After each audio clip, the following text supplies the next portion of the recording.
Hello, welcome to the first week of BC3020. I am instructor Muriel Howard, and today we will be discussing E&M coding. This is a general lecture for Chapter 1 of the Next Step textbook. Before we get started, here are some of the tools that you will need. Something to take notes with, and a copy of the books you see in front of you. The Next Step textbook, CPT manual. You may need your ICD-9, but not for this lecture, and in future you may also need your 2016 HCPCS. Be sure you have gotten organized prior to viewing this video. If you have not done so already, please review the video, Getting Organized to Learn Coding. This is saved inside of Week 1 Student Materials folder. It will also be repeated in future weeks as well, just in case you have not gotten organized or you need to review something in the video. Follow along with the steps and processes in the video prior to attempting any reading or completing any assignments. This Getting Organized video should be viewed prior to or directly after this current video that you are watching to allow you to easily categorize your materials for the week. Let's get started. Chapter 1, Evaluation and Management Coding. There are 3 factors to E&M codes: place of service, type of service, and patient status. We will discuss each of them shortly. Remember, if I go too fast or if you did not catch something, feel free to pause and rewind this video as much as you need to. Okay, moving on to place of service. Your place of service could be inpatient, outpatient, and here is an example of what the place of service location looks like on a medical report. You will see a heading that's known as location, and it will either tell you if it's inpatient hospital, outpatient, clinic, or other facility. Here's an example of the type of service: consultation, hospital admission, office visit. There's also discharge services, critical care services. There are various types. So what you will need to do is review the evaluation and management section of your CPT book, which is the very first portion of your CPT manual, to get an idea and become familiar with the different types of services that could be rendered. Patient status. A patient could be new. A new patient is one who has not received professional services from the physician or any physician of the exact same specialty and subspecialty who belongs to the same group practice within the past 3 years. An established patient is one who has received professional services from the physician or another physician of the same exact specialty and subspecialty who belongs to the same group practice within the past 3 years. Now we will get into the different elements. The first element we will discuss is the history.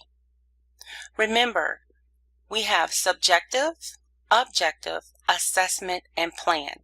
This is usually how the reports are written when you're dealing with evaluation and management services and coding or abstracting from a report. The subjective portion includes the chief complaint, which is abbreviated capital CC, history of present illness, which is abbreviated HPI, review of system, which is abbreviated ROS, and then past family social history, which is abbreviated PFSH. Remember, you want to jot this down and ask yourself, what are the 4 elements of a history? Remember, the history portion of the report is subjective. Subjective information is something that is given to you by the patient that has not been established or reviewed by testing. And a chief complaint is a concise statement describing the symptom or the condition that is the reason for the encounter. This is also usually in the patient's own words. So here are your documentation guidelines required by CMS. There are two versions of documentation guidelines. We have 1995 version and 1997. The provider selects a version for consistent use with all Medicare and Medicaid E&M services.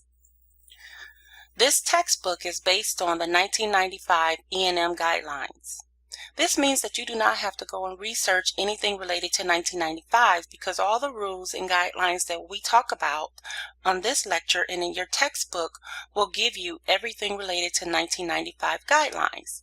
So what you will be doing is coding your E&M services, your study guides, your practice exercises, including your tests in 1995 guidelines. So now we will get into some examples of what HPI or History of Present Illnesses look like on an audit form. If you haven't done this already, you will have an opportunity to download your audit form or use an interactive audit form, which is saved inside of your weekly materials folder at the very beginning. You will be able to use this particular audit form or download it as much as you need to. The first portion of the audit form allows you to abstract the history elements. As you can see, there are 8 total history elements, which covers location, which is the site of the body, the quality, which are characteristics of throbbing or sharp pain, severity, in the patient's own words, generally 1 to 10 is how intense is the pain, the duration, how long for a problem or the episode. Either did it begin a week ago? Did it begin yesterday, this morning? That should be documented as well. If it is documented, there will be a check. Let me get my pen here. 1 second.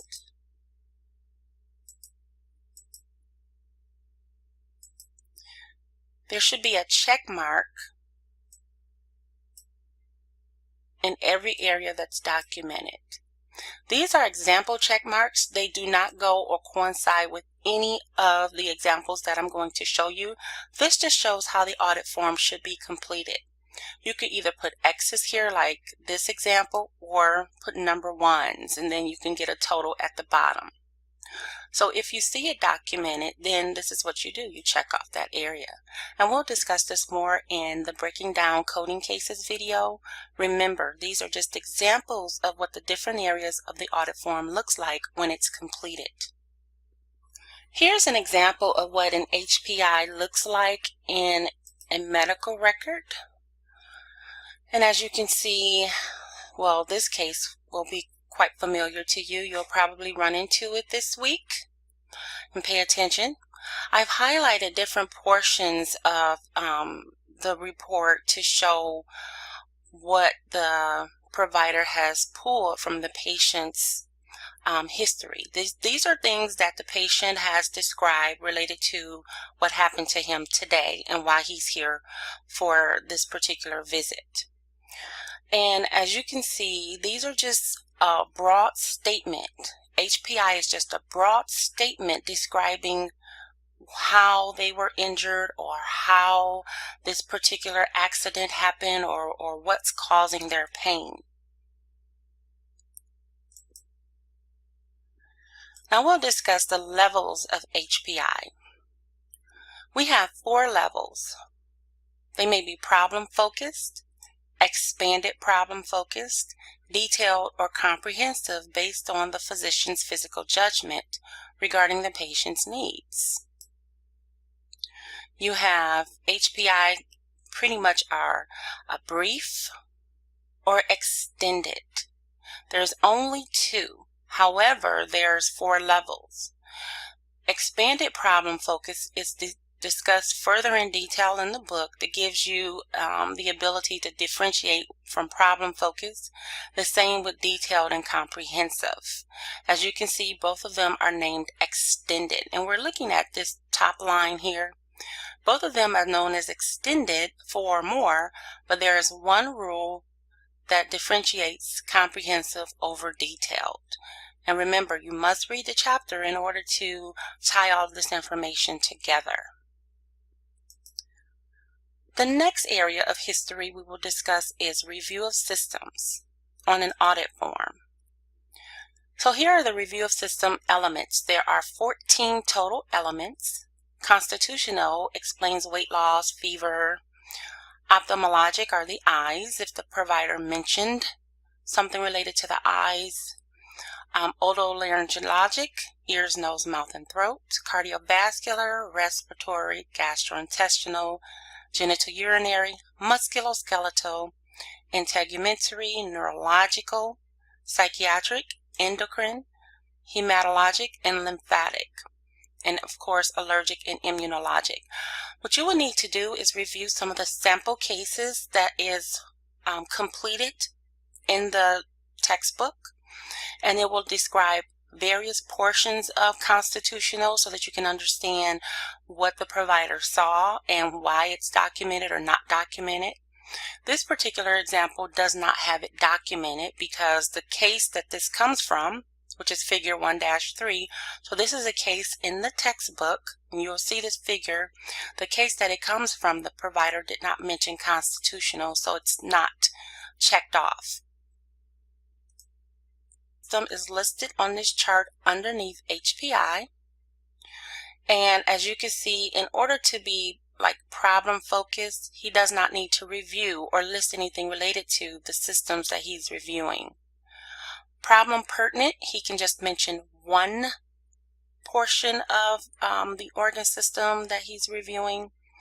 Extended is 2 to 9, and complete is 10 or more. So these are things that you can kind of jot down in your notes and try to memorize as you're working your cases so that it makes more sense to you. Remember, in order for comprehensive for review of systems, the provider must document 10 or more portions or elements on the report, or explain it in detail on the report in order for us to check that off for him. So next we're going to go into past family and social history on the audit form.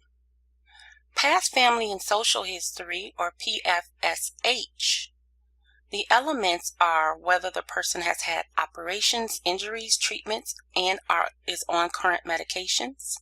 Even if any of these elements dealing with history is negative, or it's mentioned but the patient or the provider may say currently no medications, we can still consider that documented. Family medical history or hereditary and risk. If it's mentioned on the report and the provider says family history non-contributory, it just means that according to this problem, the family's history does not contribute to something related to what we're talking about today. But if it's mentioned, then we can check it off that it's been documented. Social factors, both past and present. Is the patient a current smoker? Has he ever smoked? Is he drinking alcohol, or has he ever drank alcohol? Those are social factors. Where does he work? Where does he previously work? So if that's mentioned, it's checked off. So here's an example of what the past family and social history looks like on one of the cases we will be reviewing this week. As you can see, the provider mentioned that he had childhood asthma. Past medical history, he's not on any medications. It's mentioned, so we check it off. What his allergy status is. His family history is telling us that it's non-contributory to the present problem. And if you read in the history of present illness, the example that I had shown a little bit earlier, you will see that this patient had a motor vehicle accident. So family history is non-contributory, but it's listed, and since it's listed, we will give him a check mark for that area. Social history, he chose tobacco, alcohol use is rare. So that's documented, therefore it will be listed. So now we are looking at the table, past, family, and social history. And remember, these examples, this is figure 1-6 in your textbook. This example is listed in the textbook with further explanation and further detail as to what is required. So, problem-focused, level 1, past, family, and social history is not required. Expanded problem focus, level 2, past, family, and social history is not required. So if it's not documented on the report, the provider did not take that information. Remember, he will only get a 1 or a 2 because it's not there and it's not required. Now we look at detailed, pertinent 1, which means that he needs to have documented at least one of the 4 elements that we saw. And then comprehensive, 2 to 3. And as you can see, we have the medical history, allergy status, family history, social history. So if he's documented 2 to 3 of those, then this is considered a comprehensive past, family, and social history level.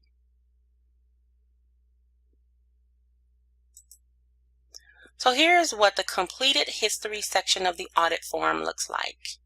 Even though we covered each particular element one at a time, on your audit tool and your audit form, you will have the full section that looks or appears like this with the chart at the bottom. So as you, and let me expand this just a little bit if I can. Let me go back. It's probably not going to let me expand it because I'm recording. So when you start reviewing the documentation and checking off these particular items, the last thing you will do is give the provider a full level. As you can see in HPI, there were 8 elements total calculated here, but it averaged or equaled out to a level 4, a full level 4 history. Review of system. This particular example, and this is in chapter 1 once again, the provider documented a total of 7 elements of the review of systems. That gave him a total level of 3. Then when we have past, family, and or social history, the provider documented all 3, which gave him a total of level 4, which is comprehensive. So as you can see here, we have comprehensive history or HPI, detailed review of system, and comprehensive past, family, and social history. With the 3 of these together, the total history level became a 3. Now, the chapter will explain why this is a 3, because remember, this is an example that is completed in the chapter. So I just want you guys to follow along.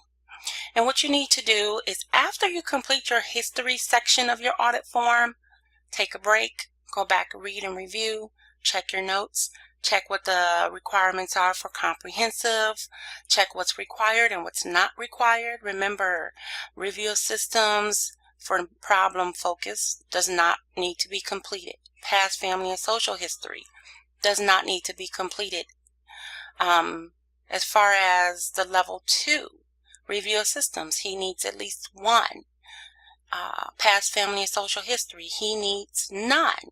Okay, so those are things that will let you know what level or what the completed level should be for this particular element. This is only history. This is all subjective. Now, if you would like, you can pause me right here and we could take a break.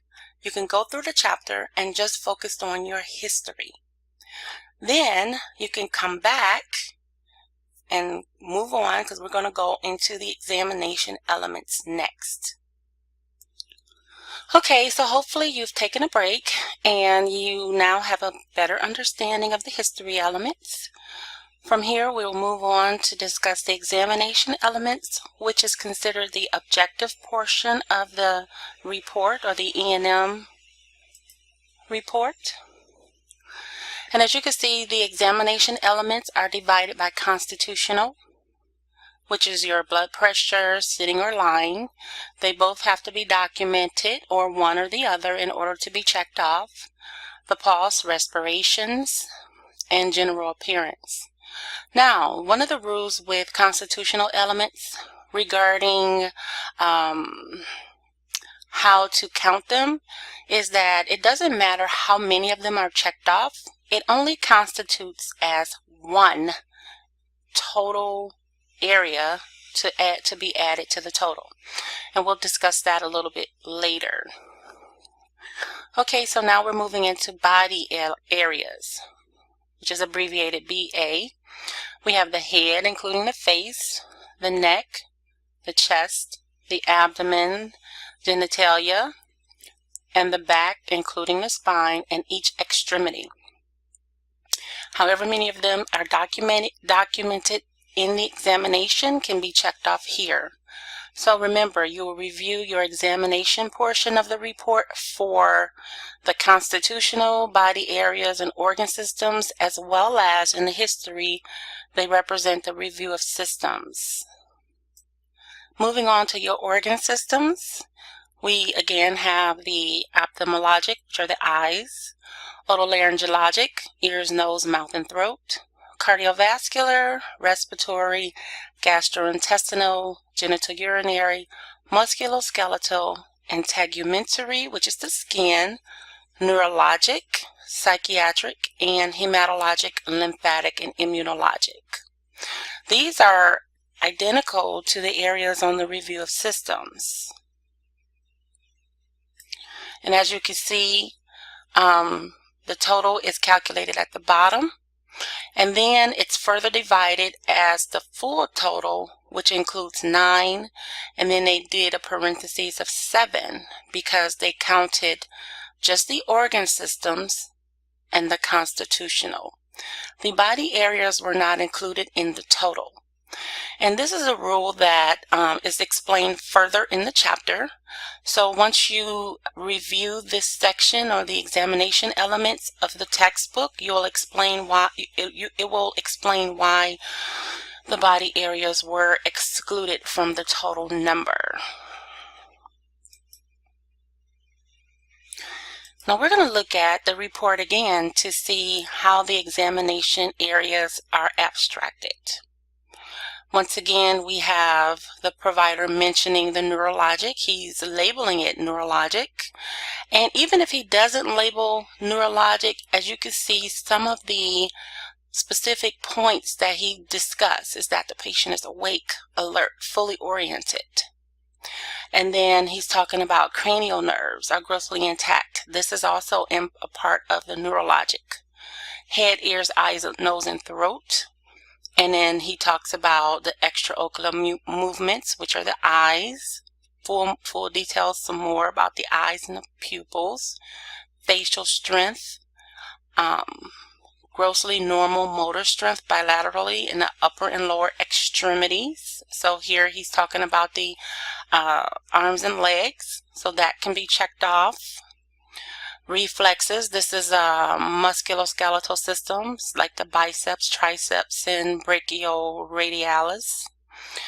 Ankles, this is also musculoskeletal, but he did not label it musculoskeletal. We just have to understand what portions of the report represent different body areas and organ systems.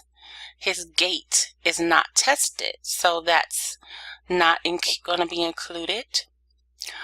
Sensory examination, spine, and then let's look back at what those elements show. Here, the back including the spine.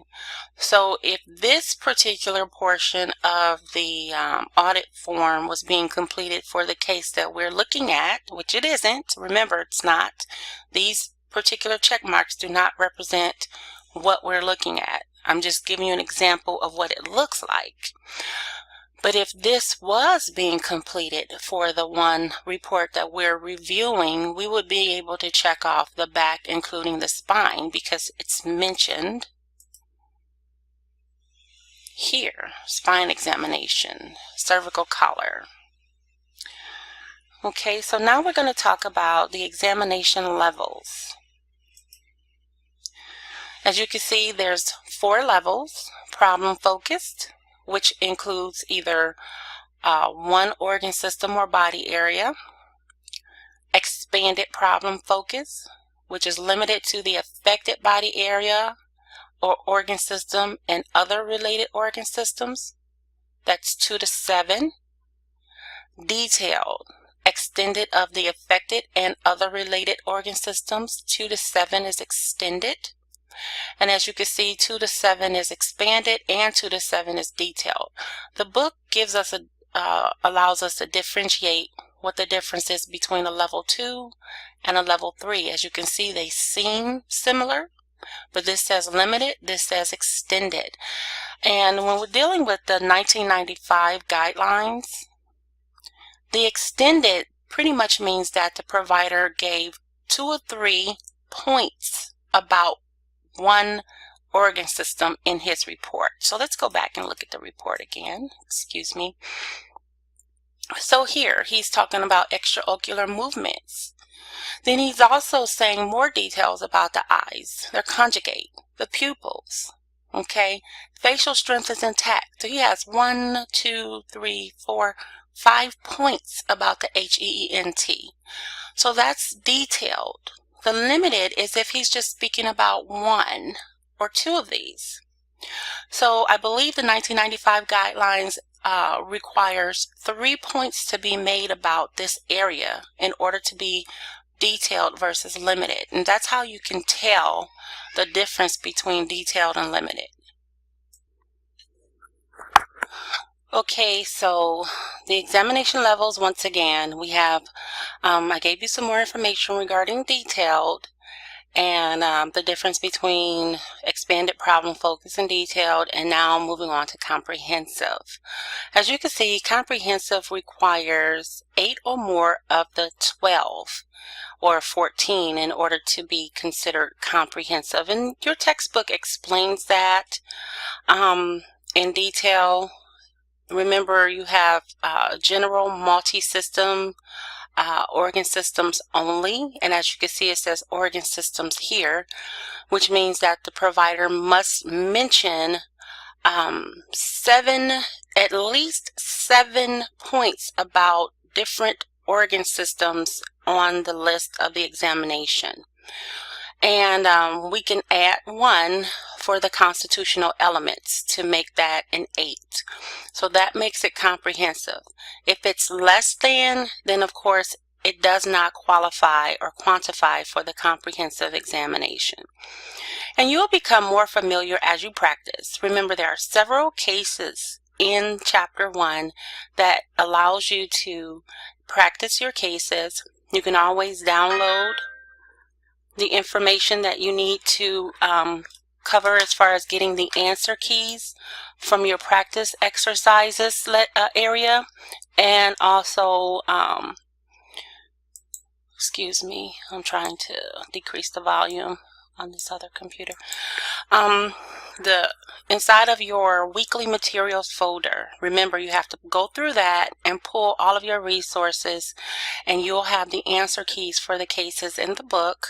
And also in the back of the book, every other case has been answered for you. So as you practice your completing your audit form for the evaluation and management, you can compare what your answers are to what the textbook answers are.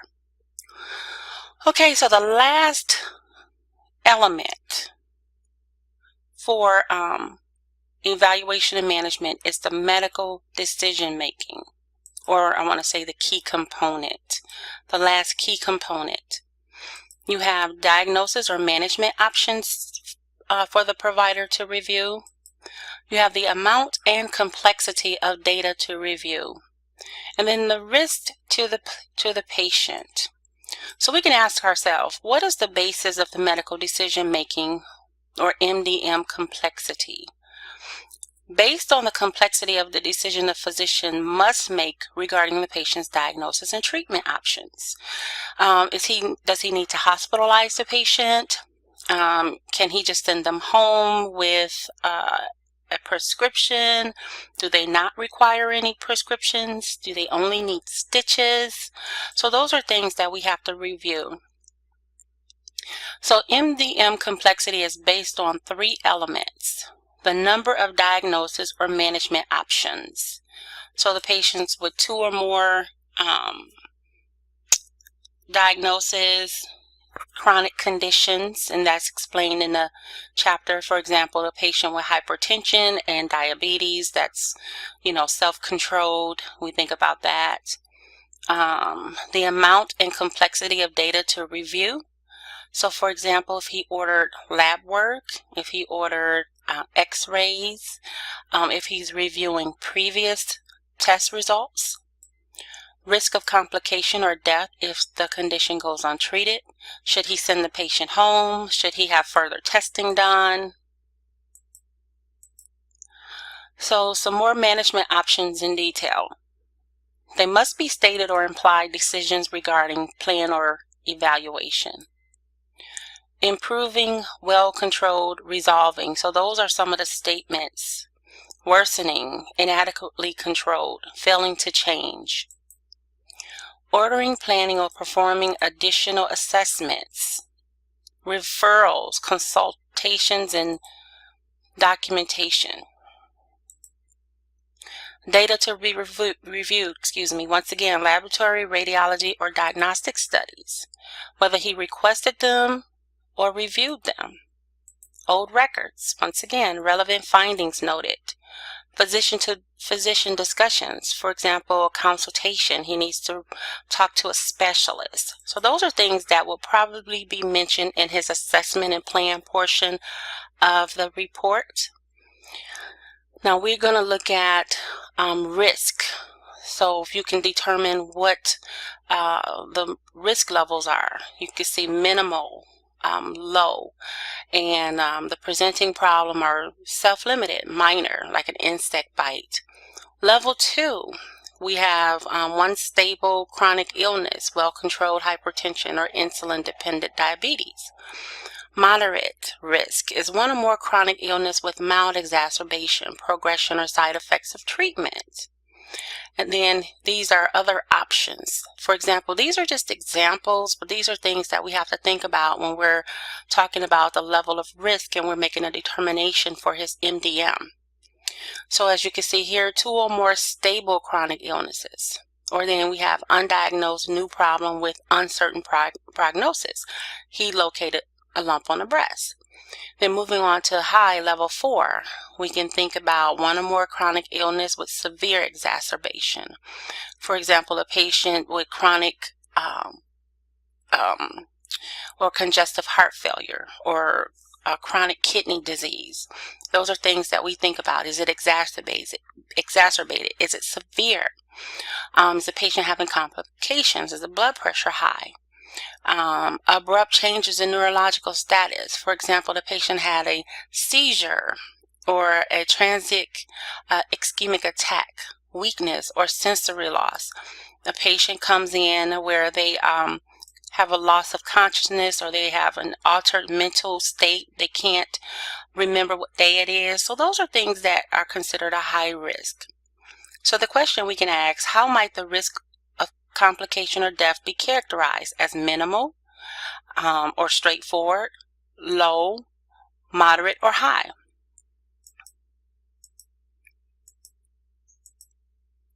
So as you can see, the provider, what he's doing to alleviate the risk or thwart the risk, looking at the presenting problems, any diagnostic procedures or tests, management options once again. So here's an example of an MDM. This is the impression and plan portion of our report that we've been reviewing all the way through. And he's just summarizing what he has reviewed. And as you can see, he's giving the patient a diagnosis of mild concussive head injury. It's evidenced by amnesia. So these are presenting problems. Loss of consciousness. There's no evidence of any cervical spine injury, and he knows that because he reviewed the x-ray or the radiology report. Patient is neurologically normal, which means that he can speak. He knows what day and time it is. He's alert. He does not need to wear a cervical collar. So therefore, he's fine to walk out of the hospital as is, but the provider is giving them some precautionary things to review and to pay attention to just in case his condition worsens. So if he develops any weakness, numbness, or tingling in the arms and legs, trouble with his balance, sleepiness, vomiting. So it's giving him a lot of things, basically consulting the family on what to do in cases of a head injury. Now, as we can see, this is kind of summarizing what's been going on. But again, we can also pay attention to the fact that this is probably not severe. There's not a high level of risk at this point. So now we've talked about the details of MDM elements. And we're getting close to the end of this session. This is asking, well, telling us when the coder selects one of the 4 types of MDM complexity, the documentation of the medical record must support the selection in terms of the number of diagnoses or management options, an amount or complexity of data to review, and the risk. So once again, we look at diagnosis and management options. For the patient that we were just reviewing, he has a mild concussive head injury. So that could be minimal or limited because he doesn't have any other signs or symptoms. Amount and or complexity of data to review. Well, the provider had to take x-rays, okay, and then risk of complication or death if not treated. At this time, the patient did not need a cervical collar, so that could also be minimal or low. So once again, these particular ones that are checked off are for the case in the chapter, but reviewing our report, we can see how we can come up with low MDM or minimal. And so on this case, the patient ended up with an MDM level of 3.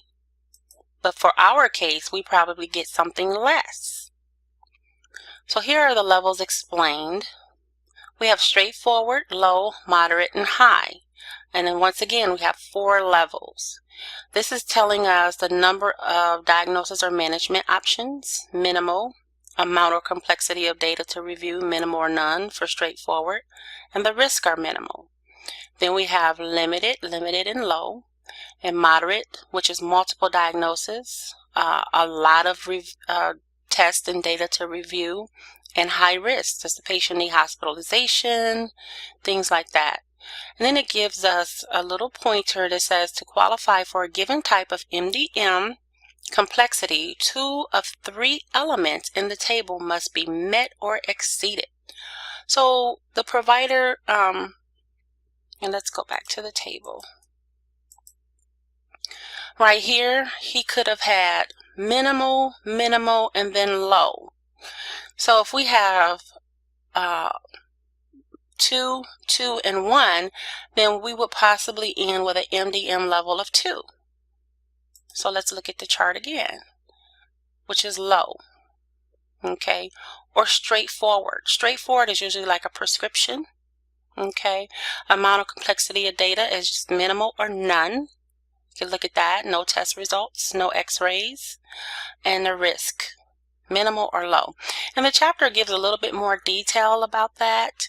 And as when we do our breaking down coding cases for week 1, you'll see how to really use the MDM levels a little bit further and in more detail. So we have level of MDM complexity. And then to qualify, once again, 2 or 3 of the elements must be met or exceeded. Now let's talk about contributing factors.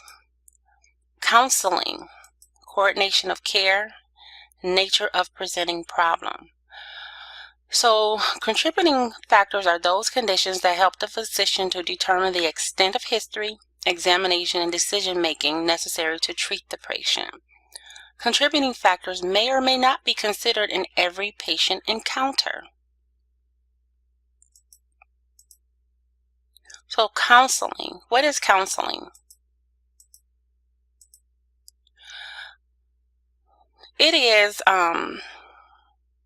It involves services that the physician provides to patients and their families. The discussion involves diagnostic test results, impressions, risk, benefits of treatment, and instruction for treatment. And then we can ask, when is counseling considered a component of code assignment? So when counseling is the reason for the encounter or consumes more than 50% of the total visit. So the time spent face-to-face is greater than 50% of the visit. It must be documented in the chart how much time he spent counseling the patient and or the family in order for this to be qualified as a counseling visit opposed to a regular E&M service.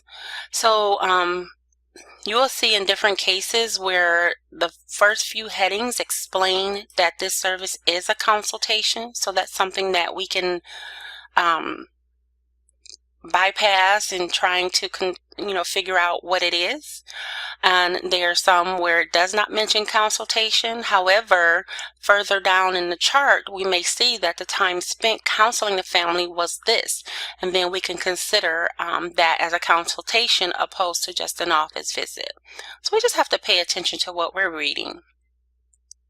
Now, coordination of care is when a physician coordinates patient care with other physicians, other qualified healthcare professionals, or agencies.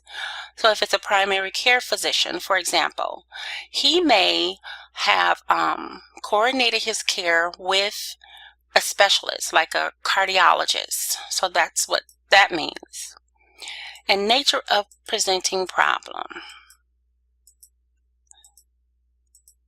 So the level of complexity of the patient's problem or condition upon presentation to physician, it could be minimal, self-limiting or minor, low severity, moderate severity, or high.